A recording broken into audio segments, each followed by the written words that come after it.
Saudari dan saudara yang terkasih dalam Tuhan, salam jumpa kembali dalam Busah, Butiran Sabda Allah Harian. Jumat 3 Januari 2025, hari biasa masa Natal. Peringatan Yesus yang tersuci, hari Jumat pertama. Bacaan kitab suci, bacaan pertama dari surat pertama Rasul Yohanes, bab 2 ayat 29 sampai bab 3 ayat 6. Dan bacaan Injil Yohanes bab 1 ayat 29 sampai 34. Kita kuat karena status kita sebagai anak-anak Allah. Saudari dan saudara yang terkasih, perayaan Natal telah memberikan kita status sebagai anak-anak Allah melalui Yesus Kristus, anak Allah yang menjadi manusia. Rasul Yohanes menunjukkan identitas kita sebagai anak-anak Allah. Lihatlah betapa besarnya kasih yang dikaruniakan Bapa kepada kita, sehingga kita disebut anak-anak Allah, dan memang kita adalah anak-anak Allah. Status ini murni karena kasih karunia Allah. Kasih Bapa begitu besar sehingga Ia mengutus putranya yang tunggal, Yesus Kristus, untuk menjadi korban penebusan dosa kita. Yohanes Pembaptis menyatakan Yesus sebagai anak domba Allah yang menghapus dosa dunia.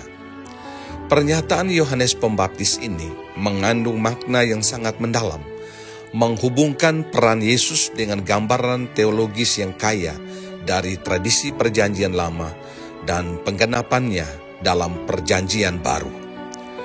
Dalam tradisi Yahudi, anak domba Allah simbol pengorbanan yang penting.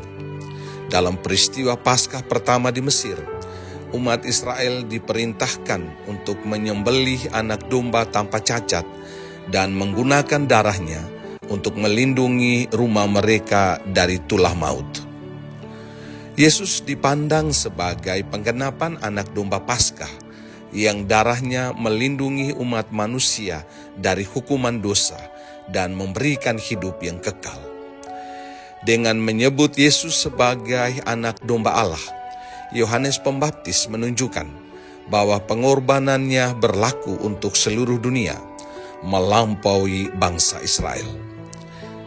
Ini menegaskan misi universal Kristus yang menyelamatkan semua orang tanpa kecuali.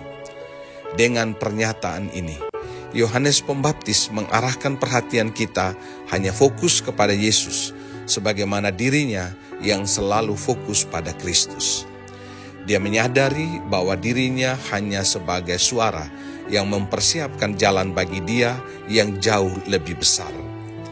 Dengan menyebut Yesus sebagai anak domba Allah, Yohanes menyatakan identitas dan misi Yesus sebagai Mesias yang membawa pengampunan, rekonsiliasi, dan hidup kekal bagi semua orang yang percaya.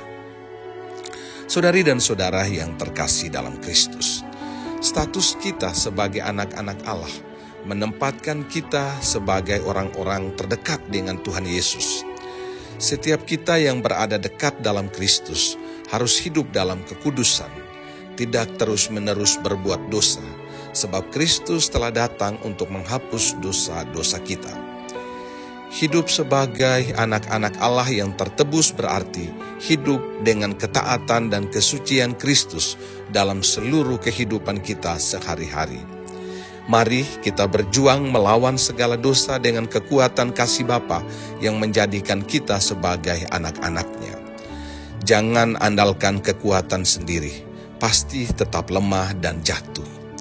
Andalkan kekuatan Tuhan yang kita timba melalui doa-doa kita, melalui kesempatan mendengarkan firman-Nya, dan melalui Ekaristi sebagai puncak dan pusat serta sumber dari kehidupan kita yang kita rayakan setiap hari. Fokus hidup kita tetap pada Kristus, seperti Yohanes Pembaptis yang tidak berbagi fokus kepada yang lain. Lihatlah anak domba Allah yang menghapus dosa dunia. Marilah kita berdoa. Ya Bapa yang penuh kasih, Kami bersyukur atas anugerah-Mu yang besar, yang menjadikan kami anak-anak-Mu melalui Yesus Kristus. Arahkanlah fokus hidup kami hanya kepada Dia. Tolonglah kami untuk hidup sesuai dengan status kami sebagai anak-anak-Mu yang berjuang dengan kekuatan-Mu sendiri untuk menjauh dari dosa. Jadikanlah hidup kami pantulan kasih-Mu yang sempurna bagi sesama kami. Dengan pengantaran Kristus Tuhan kami, kini dan sepanjang masa. Amin. Tuhan memberkati kita.